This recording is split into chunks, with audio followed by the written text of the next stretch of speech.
انا كده خلصت، قليت الكميه كلها تمام.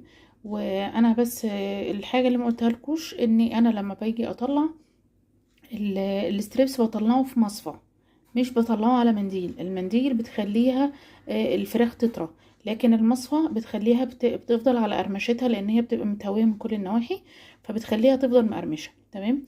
انا بس عايزه اوريكم. بصوا، بصوا شكلها عامل ازاي. ما تفرقهاش عن بره. انت عايزه تحط لها شطه علشان تبقى يعني تبقى سبايسي شويه، لو مفيش اطفال حطي اللي انت عايزاه، بس ما تزوديش التوابل عن اللي انا قلتها علشان ما تغيرش طعم الستريبس وتخليها تبقى حاجه تانية خالص بقى تمام.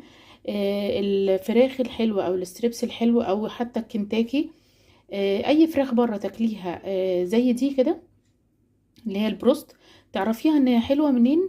لما بتفتحيها